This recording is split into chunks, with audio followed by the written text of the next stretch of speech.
حضرت زید بن خالد جوہنی رضی اللہ عنہ بیان کرتے ہیں کہ میں نے سوچا کہ میں آج رات رسول اللہ صلی اللہ علیہ وسلم کی نماز کا مشاہدہ کروں گا۔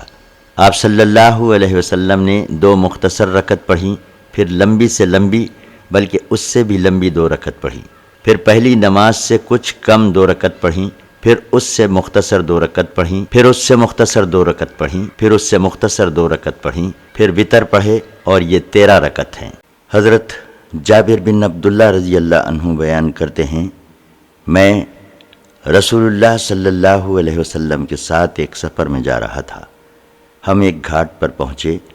آپ نے فرمایا، اے جابر، کیا تم پار نہیں اترتے؟ میں نے کہا، کیوں نہیں؟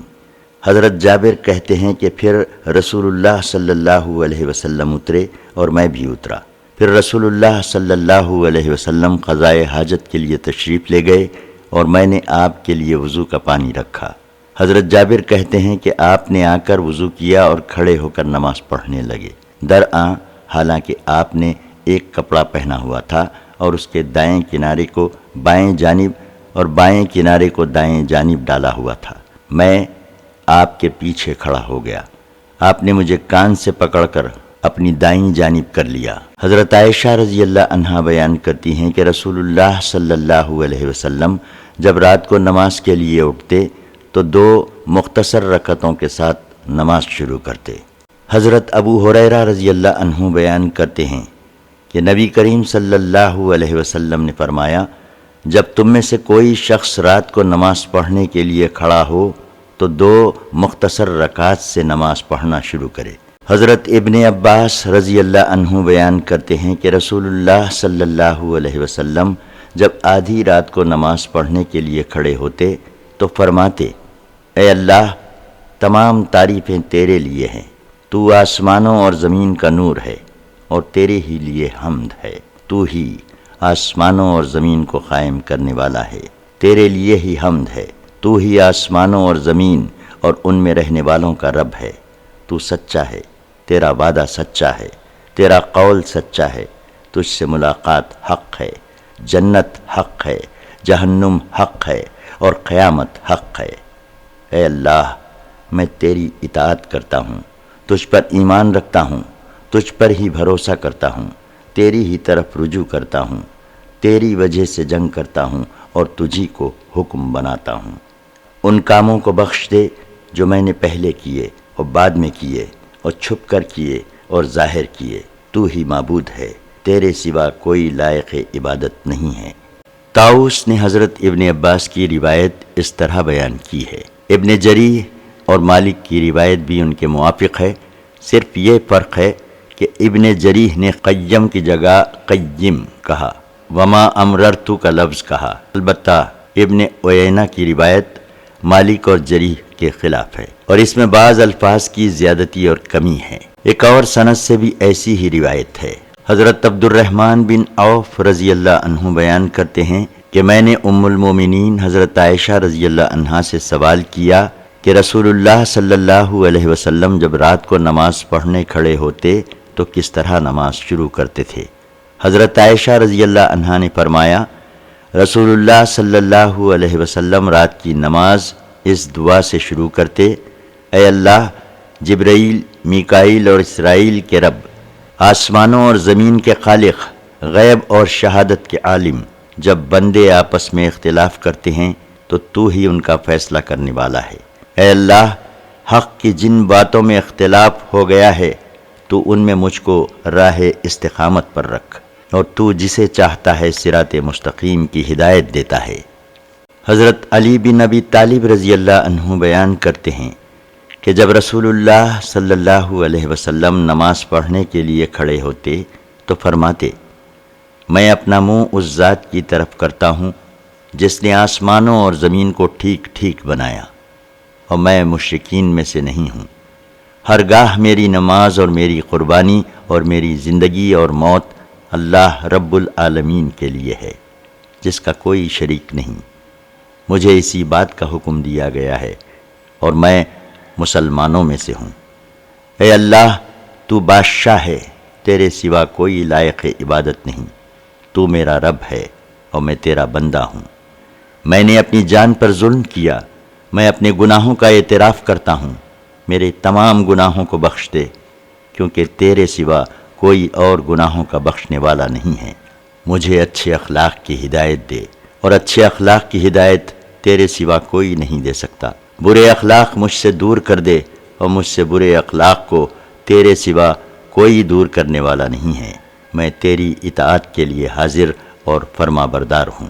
ہر خیر تیرے دست قدرت میں ہے، اور کوئی برائی تیری طرف منسوب نہیں۔ میں تجھ سے استعانت کرتا ہوں اور تیری پناہ میں آتا ہوں، تو برکت والا اور بلند ہے۔ میں تجھ سے معافی چاہتا ہوں اور تیری طرف رجوع کرتا ہوں۔ اور رکوع میں آپ فرماتے، اے اللہ، میں تیری رضامندی کے لیے جھکا، تجھ پر ایمان لایا اور تیری فرما برداری کی۔ میرے کان، میری آنکھیں، میرا مغز، میری ہڈیاں اور میرے پٹھے سب تجھ سے ڈرتے ہیں۔ جب رکوع سے کھڑے ہوتے تو فرماتے، اے اللہ ہمارے رب، تیرے لیے ایسی حمد ہے جس سے تمام آسمانوں اور زمین اور جو ان کے اندر ہے سب بھر جائے، بلکہ جس قدر تو چاہے ان میں تیری حمد بھر جائے۔ اور سجدے میں فرماتے، اے اللہ، میں نے تیری رضامندی کے لیے سجدہ کیا، تجھ پر ایمان لایا اور تیری فرما برداری کی۔ میرا چہرہ اس ذات کو سجدہ کر رہا ہے جس نے اس کو پیدا کیا اور اس کی صورت بنائی اور اس کے کانوں اور آنکھوں کو تراش کر بنایا۔ اللہ برکت والا ہے اور سب سے اچھا بنانے والا ہے۔ پھر آخر میں تشہد اور سلام کے درمیان فرماتے، اے اللہ میرے ان کاموں کو بخش دے جو میں نے پہلے کیے اور بعد کیے، جو میں نے چھپ کر کیے اور ظاہر کیے، اور جو میں نے زیادتی کی، اور ان کاموں کو بخش دے جن کو تو مجھ سے زیادہ جانتا ہے۔ تو ہی آگے اور پیچھے کرنے والا ہے، اور تیرے سوا کوئی عبادت کا مستحق نہیں ہے۔ اسی سند کے ساتھ ایک روایت ہے کہ رسول اللہ صلی اللہ علیہ وسلم جب نماز شروع کرتے تو اللہ اکبر کہتے، پھر فرماتے وجہت وجہی اور انا اول المسلمین، اور جب رکوع سے سر اٹھاتے تو فرماتے سمیع اللہ لمن حمیدہ ربنا ولک الحمد، فرماتے اللہ نے صورت بنائی اور اچھی صورت بنائی۔ اور جب سلام پھیرتے تو فرماتے، اے اللہ میرے ان کاموں کو بخش دے جو میں نے پہلے کیے، اس کے بعد حسب سابق روایت ہے، اور تشہد اور سلام کے درمیان کلمات کا ذکر نہیں ہے۔ تہجد میں طویل قرأت کا استحباب۔ حضرت حذیفہ رضی اللہ عنہ بیان کرتے ہیں کہ ایک شب میں نے رسول اللہ صلی اللہ علیہ وسلم کی اقتداء میں نماز پڑھی۔ آپ صلی اللہ علیہ وسلم نے سورہ بقرہ شروع کر دی۔ میں نے سوچا کہ شاید آپ صلی اللہ علیہ وسلم 100 آیات پڑھنے کے بعد رکوع کر لیں گے، مگر حضور صلی اللہ علیہ وسلم بدستور پڑھتے رہے۔ میں نے سوچا کہ شاید سورت مکمل کرنے کے بعد آپ رکوع کریں گے، لیکن آپ مسلسل پڑھتے رہے، اور آپ صلی اللہ علیہ وسلم نے سورہ نساء شروع کر دی، اور اس کے بعد سورہ آل عمران شروع کر دی، اور ترتیل کے ساتھ قرأت کرتے رہے۔ جب کوئی ایسی آیت پڑھتے جس میں تسبیح کا ذکر ہوتا تو آپ اللہ تعالیٰ کی تسبیح کرتے، مثلا سبحان اللہ کہتے، اور جب کوئی ایسی آیت پڑھتے جس میں سوال کا ذکر ہوتا تو اللہ تعالیٰ سے سوال کرتے، اور جب کسی ایسی آیت کو پڑھتے جس میں تعوذ یعنی پناہ مانگنے کا ذکر ہوتا تو اللہ تعالیٰ کی پناہ مانگتے۔ پھر آپ صلی اللہ علیہ وسلم نے رکوع کیا اور رکوع میں سبحان ربی العظیم پڑھتے رہے، حتیٰ کہ آپ صلی اللہ علیہ وسلم کا رکوع قیام کے قریب ہو گیا۔ پھر آپ صلی اللہ علیہ وسلم نے سمیع اللہ لمن حمیدہ کہا اور کھڑے ہو گئے، اور تقریباً رکوع کے برابر قومہ کیا۔ پھر سجدے میں گئے اور سبحان ربی الاعلیٰ پڑھتے رہے اور قومہ کے قریب سجدہ کیا۔ جریر کی روایت میں ہے کہ آپ نے سمیع اللہ لمن حمیدہ ربنا لک الحمد فرمایا تھا۔ حضرت عبداللہ بن مسعود رضی اللہ عنہ بیان کرتے ہیں کہ میں نے ایک شب رسول اللہ صلی اللہ علیہ وسلم کے ساتھ نماز پڑھی۔ رسول اللہ صلی اللہ علیہ وسلم نے بہت طویل قیام کیا، یہاں تک کہ میں نے ایک بری بات کا ارادہ کر لیا۔ راوی نے حضرت ابن مسعود سے پوچھا، آپ نے کس چیز کا ارادہ کیا تھا؟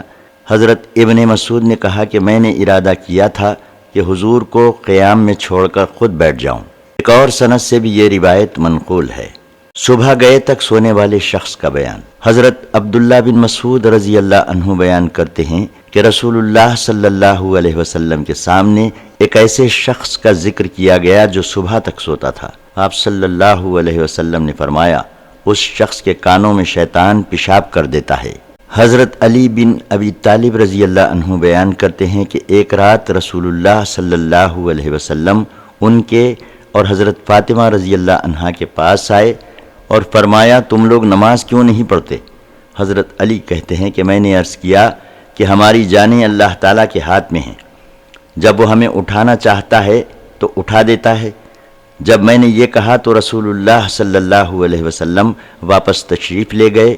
درآں حالانکہ آپ صلی اللہ علیہ وسلم اپنے زانوں پر ہاتھ مار رہے تھے، اور میں نے سنا آپ صلی اللہ علیہ وسلم یہ فرما رہے تھے کہ انسان بہت جھگڑالو ہے۔ حضرت ابو ہریرہ رضی اللہ عنہ بیان کرتے ہیں کہ رسول اللہ صلی اللہ علیہ وسلم نے فرمایا، جب تم میں سے کوئی شخص سو جاتا ہے تو شیطان اس کی گدی پر 3 گرہیں لگا دیتا ہے اور ہر گرہ پر پھونک دیتا ہے کہ رات بہت لمبی ہے۔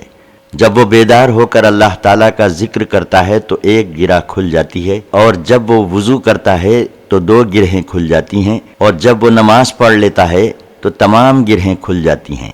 پھر وہ صبح کو حشاش بشاش اٹھتا ہے، ورنہ صبح کو خباثت اور سستی کے ساتھ اٹھتا ہے۔ نفلی نماز گھر میں پڑھنے کا استحباب۔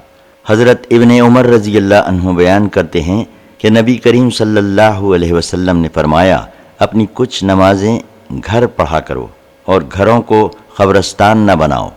حضرت ابن عمر رضی اللہ عنہ بیان کرتے ہیں کہ رسول اللہ صلی اللہ علیہ وسلم نے فرمایا، اپنے گھروں میں نماز پڑھو اور ان کو قبرستان نہ بناؤ۔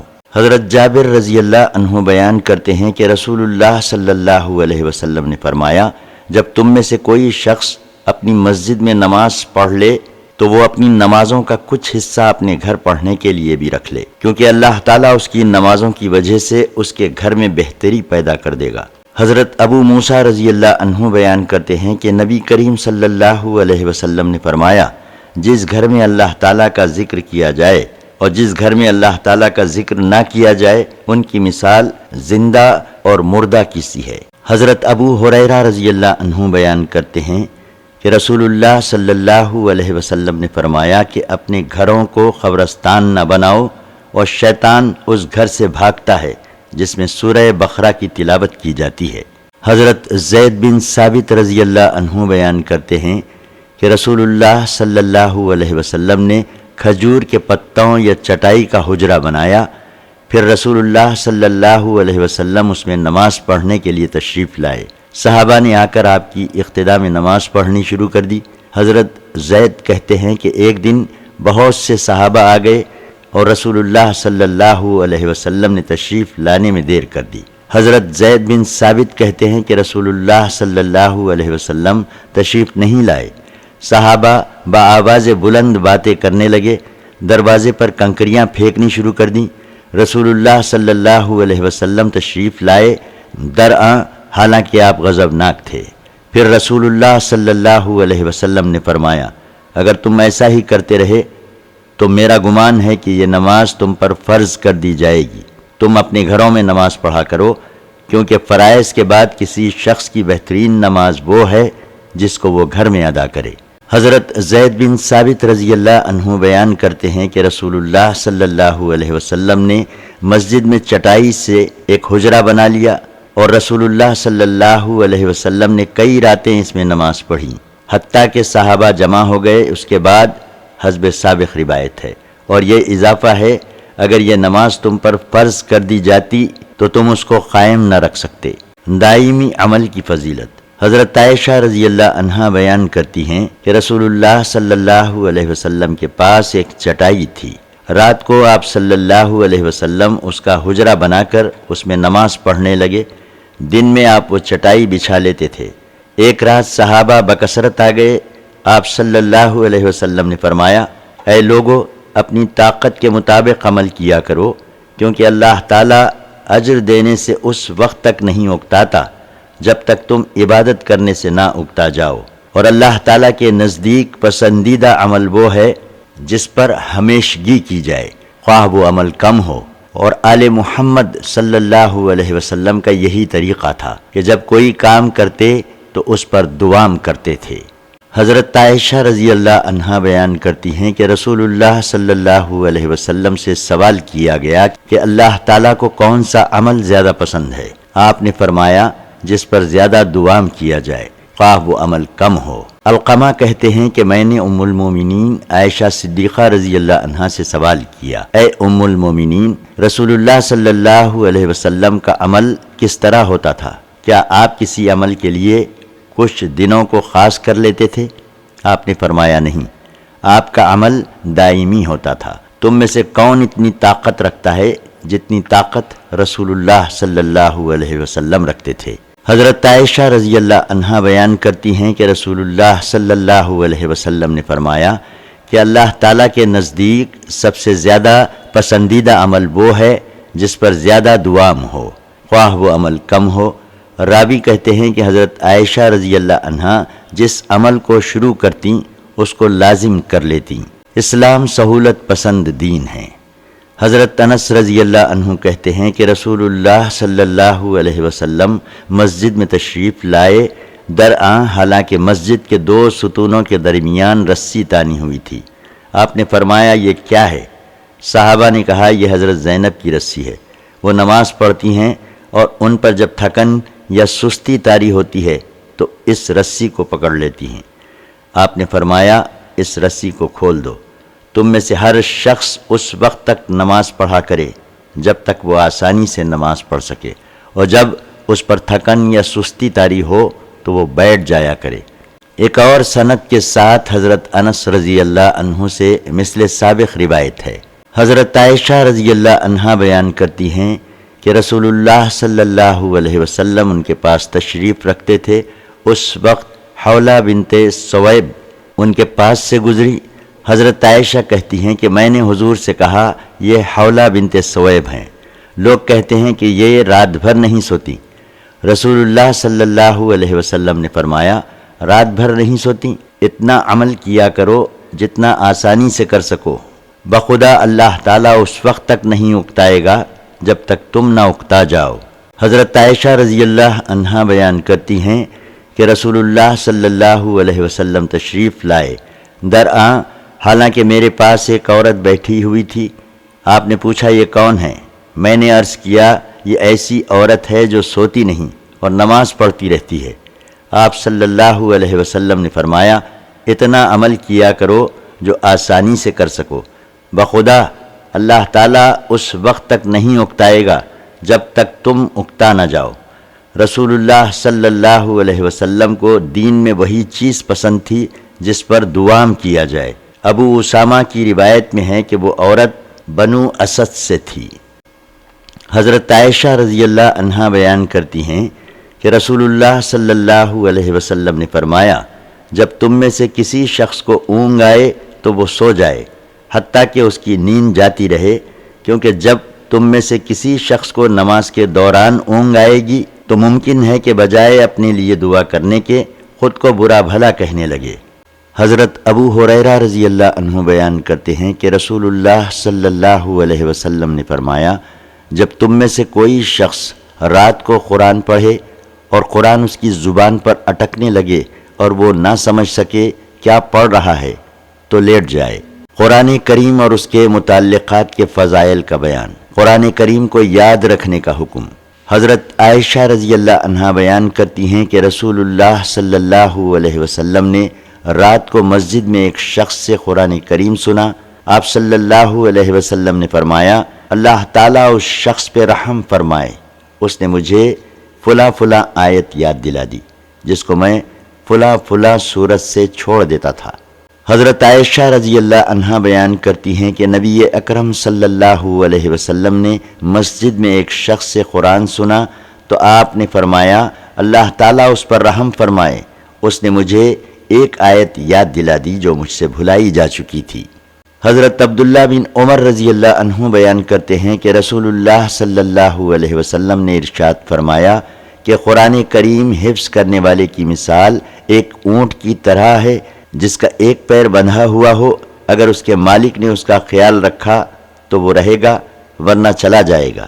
ایک اور سند سے حضرت عبداللہ بن عمر کی روایت میں یہ اضافہ ہے کہ قرآن مجید پڑھنے والا اگر رات اور دن کو اٹھ کر پڑھتا رہتا ہے تو قرآن مجید یاد رہتا ہے ورنہ بھول جاتا ہے۔ حضرت عبداللہ بن مسعود رضی اللہ عنہ بیان کرتے ہیں کہ رسول اکرم صلی اللہ علیہ وسلم نے فرمایا، یہ بری بات ہے کہ تم میں سے کوئی شخص یہ کہے کہ میں فلاں فلاں آیت بھول گیا، بلکہ قرآن مجید نے اسے بھلا دیا۔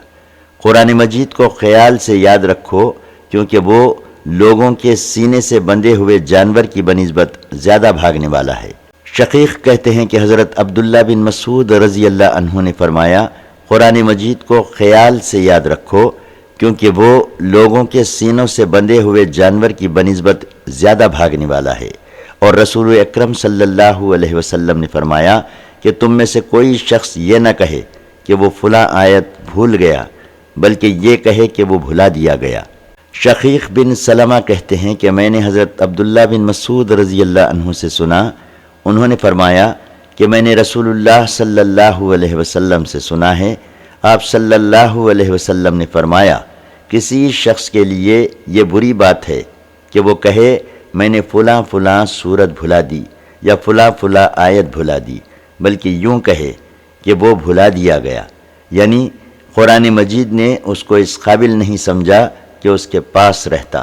حضرت ابو موسیٰ رضی اللہ عنہ بیان کرتے ہیں کہ نبی اکرم صلی اللہ علیہ وسلم نے فرمایا، قرآن کریم کو یاد رکھو، قسم اس ذات کی جس کے قبضہ قدرت میں محمد صلی اللہ علیہ وسلم کی جان ہے، قرآن مجید رسیاں توڑانے والے اونٹ کی بنسبت زیادہ سینوں سے نکلنے والا ہے۔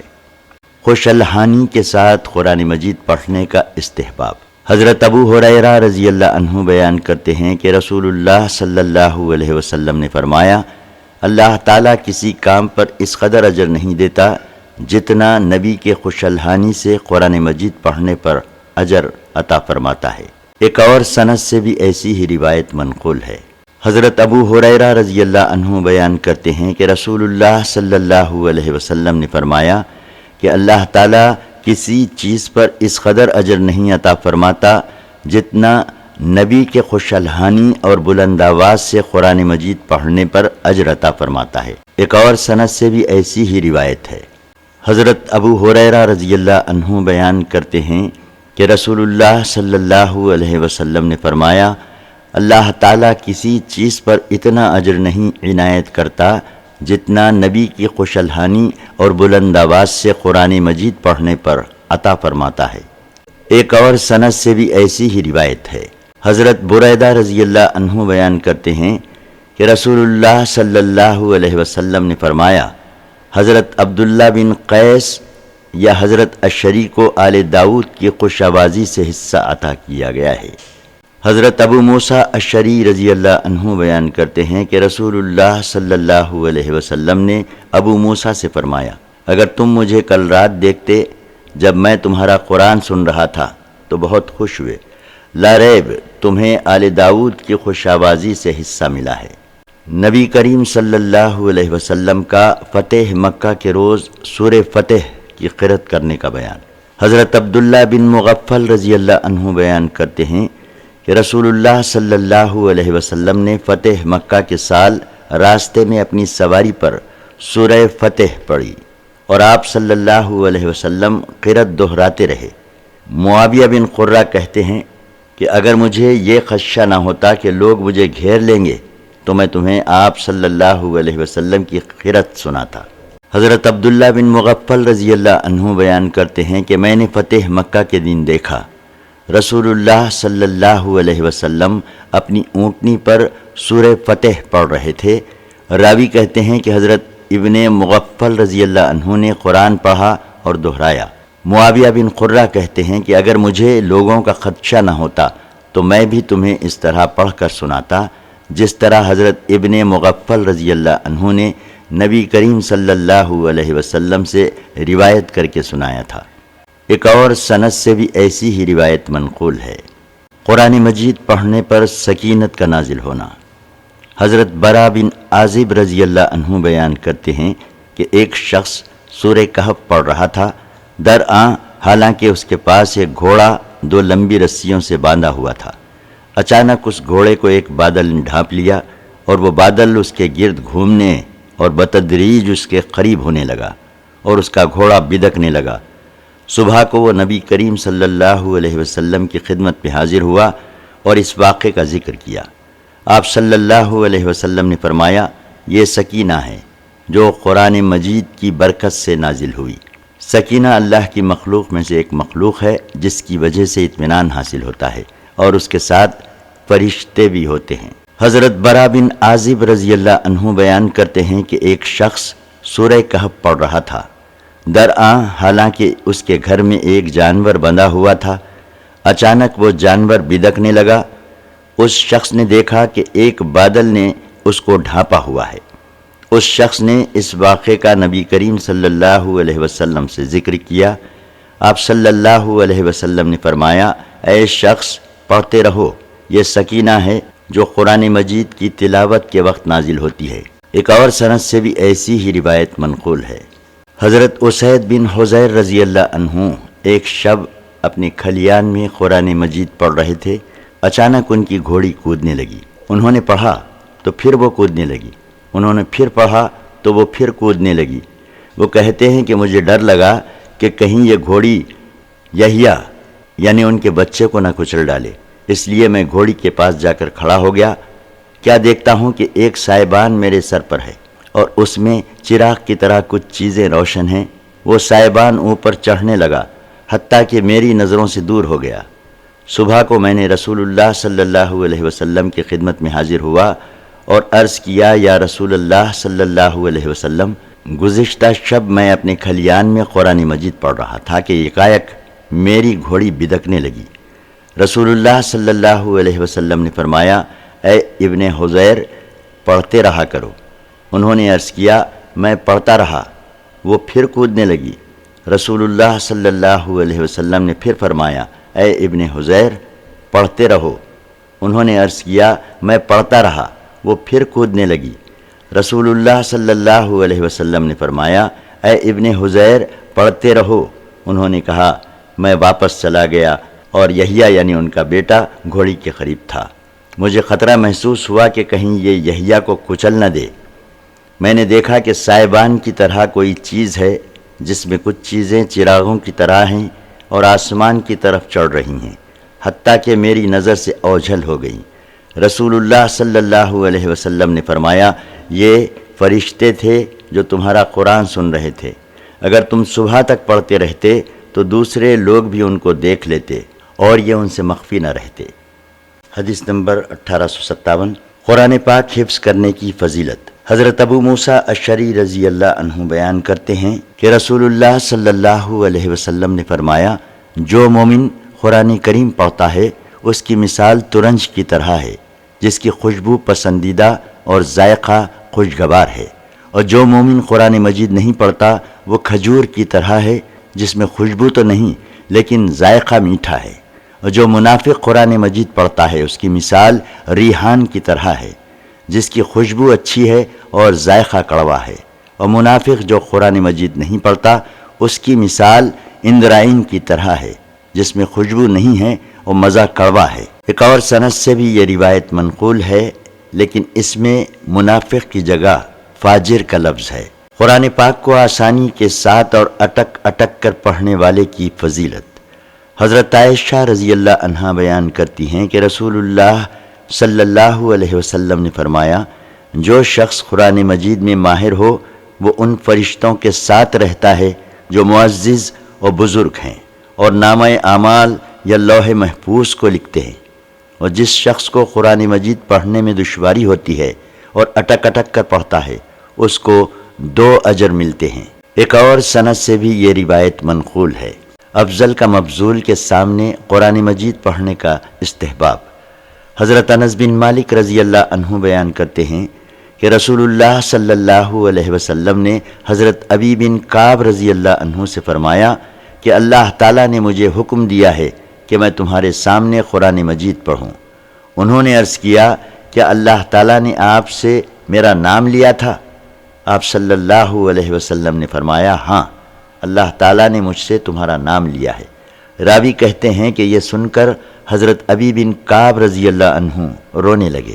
حضرت انس رضی اللہ عنہ بیان کرتے ہیں کہ رسول اللہ صلی اللہ علیہ وسلم نے حضرت ابی بن کعب رضی اللہ عنہ سے فرمایا، اللہ تعالیٰ نے مجھے حکم دیا ہے کہ میں تمہارے سامنے لم یکون الذی کفروا پڑھوں۔ حضرت ابی بن کعب رضی اللہ عنہ نے عرض کیا کہ اللہ تعالیٰ نے آپ سے میرا نام لیا ہے؟ آپ صلی اللہ علیہ وسلم نے فرمایا ہاں۔ یہ سن کر حضرت ابی بن کعب رضی اللہ عنہ رونے لگے۔ ایک اور سند سے بھی ایسی ہی روایت منقول ہے۔ قرآن مجید سننے کی فضیلت اور قرآن مجید سنتے وقت رونا۔ حضرت عبداللہ بن مسعود رضی اللہ عنہ بیان کرتے ہیں کہ رسول اللہ صلی اللہ علیہ وسلم نے مجھ سے فرمایا، میرے سامنے قرآن مجید پڑھو۔ حضرت ابن مسعود نے عرض کیا، یا رسول اللہ صلی اللہ علیہ وسلم، میں آپ پر کیسے قرآن پڑھوں حالانکہ آپ صلی اللہ علیہ وسلم پر قرآن مجید نازل ہوا ہے؟ آپ صلی اللہ علیہ وسلم نے فرمایا، میں چاہتا ہوں کہ کسی اور سے قرآن مجید سنوں۔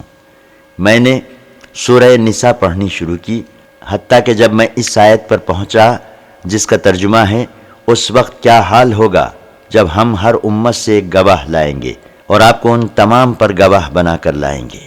میں نے خود سر اٹھا کر دیکھا یا کسی نے مجھے ٹوکا دیا، تب میں نے سر اٹھا کر دیکھا تو آپ صلی اللہ علیہ وسلم کی آنکھوں سے آنسو جاری تھے۔ ایک اور سند سے بھی یہ روایت ہے اور اس میں یہ اضافہ ہے کہ جب آپ صلی اللہ علیہ وسلم نے مجھ سے قرآن مجید پڑھنے کے لیے فرمایا، اس وقت آپ ممبر پر تھے۔ حضرت ابراہیم بیان کرتے ہیں کہ رسول اللہ صلی اللہ علیہ وسلم نے حضرت عبداللہ بن مسعود رضی اللہ عنہ سے فرمایا، مجھے قرآن مجید سناؤ۔ میں نے عرض کیا، میں کیسے آپ کو قرآن مجید سناؤں حالانکہ آپ پر قرآن مجید نازل ہوا ہے؟ آپ صلی اللہ علیہ وسلم نے فرمایا، میں اس بات کو پسند کرتا ہوں کہ میں کسی اور سے قرآن مجید سنوں۔ میں نے آپ کو سورہ نساء کی ابتدائی آیات سنائیں۔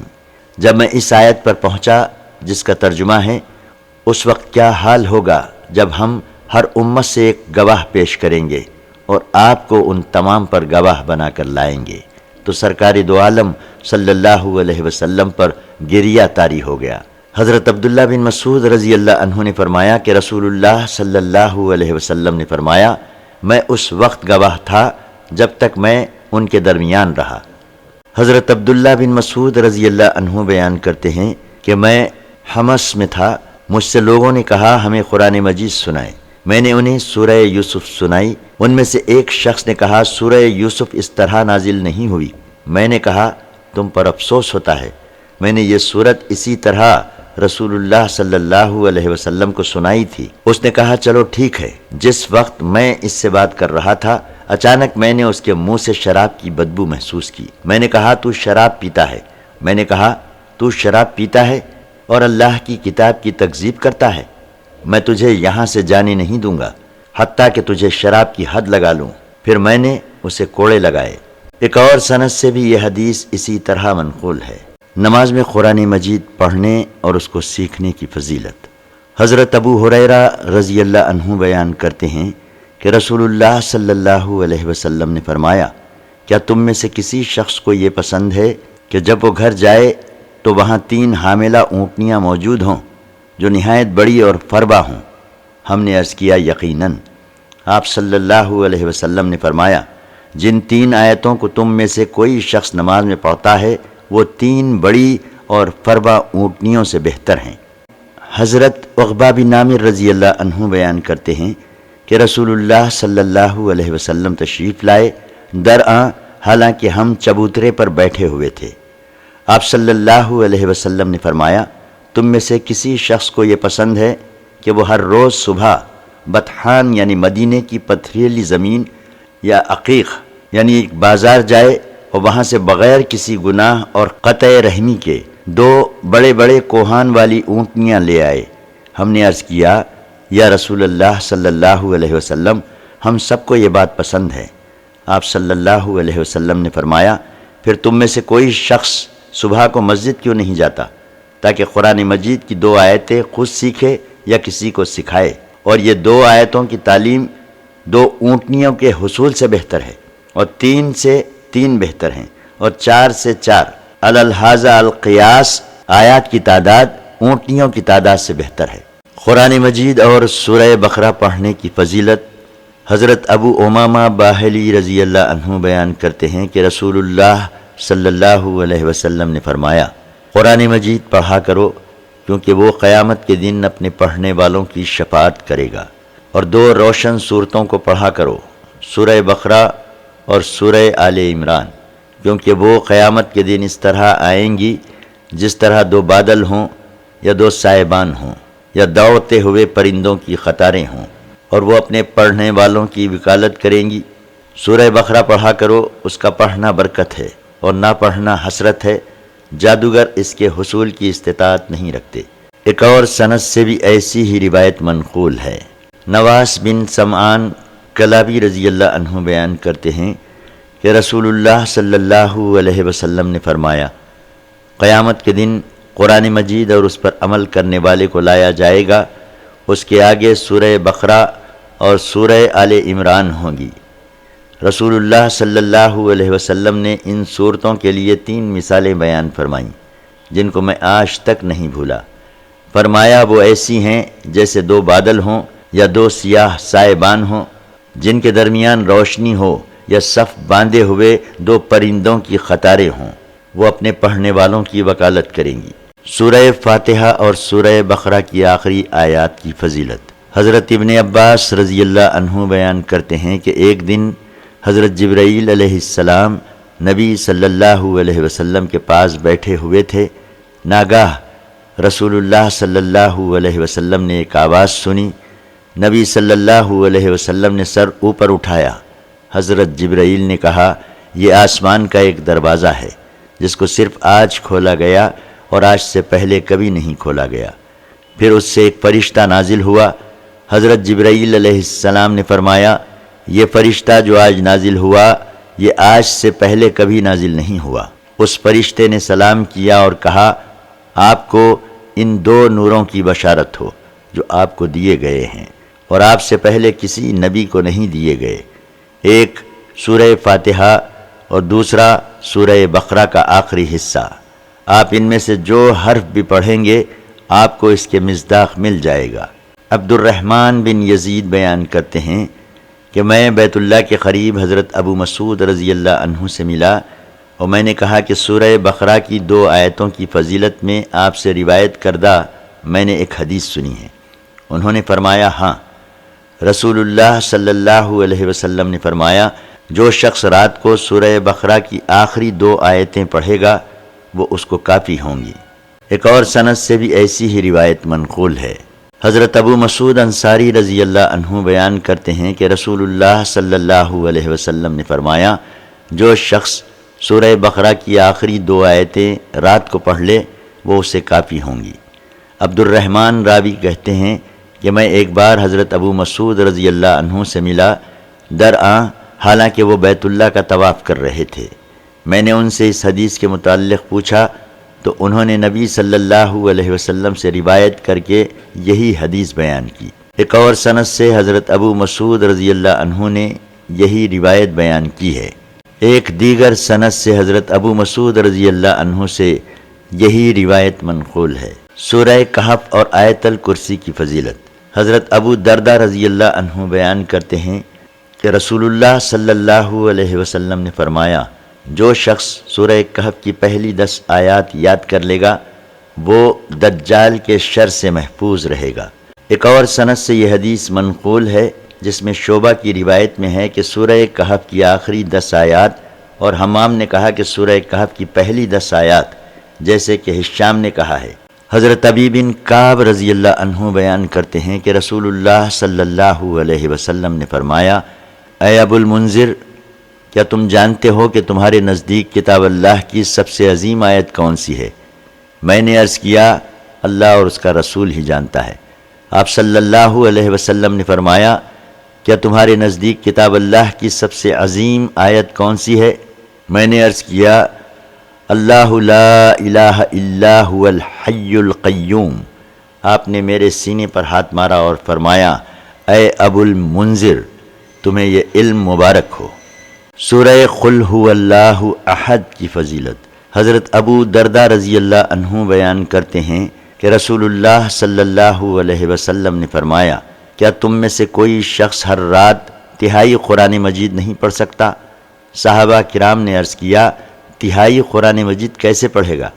آپ صلی اللہ علیہ وسلم نے فرمایا، سورہ قل هو اللہ احد تہائی قرآن مجید کے برابر ہے۔ حضرت قتادہ رضی اللہ عنہ بیان کرتے ہیں کہ رسول اللہ صلی اللہ علیہ وسلم نے فرمایا کہ اللہ تعالیٰ نے قرآن مجید کے 3 حصے کیے ہیں اور سورہ قل هو اللہ احد ان میں سے ایک حصہ ہے۔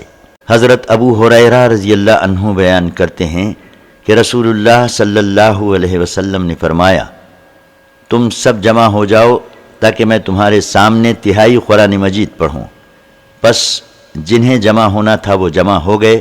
پھر نبی کریم صلی اللہ علیہ وسلم باہر تشریف لائے اور آپ صلی اللہ علیہ وسلم نے سورہ قل هو اللہ احد پڑھی اور پھر اندر تشریف لے گئے۔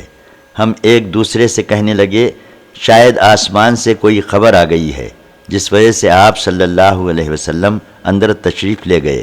پھر نبی کریم صلی اللہ علیہ وسلم باہر تشریف لائے اور آپ صلی اللہ علیہ وسلم نے فرمایا، میں نے تم سے کہا تھا کہ میں تم پر تہائی قرآن پڑھوں گا، سنو یہ سورت تہائی قرآن کے برابر ہے۔ حضرت ابو ہریرہ رضی اللہ عنہ بیان کرتے ہیں کہ رسول اللہ صلی اللہ علیہ وسلم ہمارے پاس تشریف لائے اور فرمایا، میں تمہارے سامنے تہائی قرآن پڑھوں گا۔ پھر آپ صلی اللہ علیہ وسلم نے پوری سورہ قل هو اللہ احد پڑھی۔ حضرت عائشہ رضی اللہ عنہا بیان کرتی ہیں کہ رسول اللہ صلی اللہ علیہ وسلم نے ایک شخص کو ایک لشکر کا امیر بنا کر بھیجا۔ وہ اپنے ساتھیوں کی امامت کرتے تھے اور ہر سورت کے بعد قل هو اللہ احد پڑھتے تھے۔ جب لشکر واپس آیا تو لوگوں نے اس بات کا رسول اللہ صلی اللہ علیہ وسلم سے ذکر کیا۔ آپ صلی اللہ علیہ وسلم نے فرمایا، اس شخص سے پوچھو وہ ایسا کیوں کرتا تھا۔ جب ان سے پوچھا گیا تو انہوں نے کہا، چونکہ اس صورت میں رحمان کی صفت ہے اس لیے میں اس کے پڑھنے سے محبت کرتا ہوں۔ رسول اللہ صلی اللہ علیہ وسلم نے فرمایا، اس سے کہہ دو اللہ تعالیٰ بھی اس سے محبت کرتا ہے۔ معوذتین پڑھنے کی فضیلت حضرت عقبہ بن عامر رضی اللہ عنہ بیان کرتے ہیں کہ رسول اللہ صلی اللہ علیہ وسلم نے فرمایا، کیا تمہیں نہیں معلوم کہ آج رات ایسی آیات نازل ہوئی ہیں جیسی کبھی نہیں دیکھی گئیں، قل اعوذ برب الفلق اور قل اعوذ برب الناس۔ حضرت عقبہ بن عامر رضی اللہ عنہ بیان کرتے ہیں کہ رسول اللہ صلی اللہ علیہ وسلم نے فرمایا، مجھ پر ایسی آیات نازل ہوئی ہیں کہ ایسی آیات کبھی نہیں دیکھی گئیں، قل اعوذ برب الفلق اور قل اعوذ برب الناس۔ ایک اور سند سے بھی ایسی ہی روایت منقول ہے۔ قرآن مجید پر عمل کرنے والے اور اس کی تعلیم دینے والے کی فضیلت حضرت عبداللہ بن عمر رضی اللہ عنہ بیان کرتے ہیں کہ رسول اللہ صلی اللہ علیہ وسلم نے فرمایا، 2 آدمیوں کے سوا اور کسی پر رشک نہیں کرنا چاہیے۔ ایک وہ شخص جس کو اللہ تعالیٰ نے قرآن مجید عطا کیا اور وہ رات اور دن اس کی تلاوت کرتا ہو۔ دوسرا وہ شخص جس کو اللہ تعالیٰ نے مال عطا فرمایا اور وہ رات اور دن اس مال کو اللہ تعالیٰ کی راہ میں خرچ کرتا ہو۔ حضرت عبداللہ بن عمر رضی اللہ عنہ بیان کرتے ہیں کہ رسول اللہ صلی اللہ علیہ وسلم نے فرمایا، 2 آدمیوں کے سوا اور کسی پر رشک نہیں کرنا چاہیے۔ ایک وہ شخص جس کو اللہ تعالیٰ نے کتاب کا علم دیا اور وہ شخص رات دن اس کو پڑھتا رہتا ہو، اور ایک وہ شخص جس کو اللہ تعالیٰ نے مال دیا ہو اور وہ شخص دن رات اس مال سے صدقہ کرتا رہتا ہو۔ حضرت عبداللہ بن مسعود رضی اللہ عنہ فرماتے ہیں کہ رسول اللہ صلی اللہ علیہ وسلم نے فرمایا، 2 آدمیوں کے سوا اور کسی پر رشک نہیں کرنا چاہیے۔ ایک وہ شخص جس کو اللہ تعالیٰ نے مال عطا فرمایا اور اس کو راہ حق میں مال خرچنے کی توفیق دی۔ دوسرا وہ شخص جس کو اللہ تعالیٰ نے علم عطا کیا، وہ اس کے مطابق فیصلہ کرتا ہے اور لوگوں کو تعلیم دیتا ہے۔ عامر بن واصلہ بیان کرتے ہیں کہ نافع بن عبد الحارث نے حضرت عمر رضی اللہ عنہ سے عصفان میں ملاقات کی۔ حضرت عمر رضی اللہ عنہ نے انہیں مکہ میں حاکم مقرر کرنے کا حکم دیا ہوا تھا۔ آپ نے پوچھا تم نے مکہ میں کس کو حاکم بنایا ہے؟ اس نے جواب دیا ابن ابزہ کو۔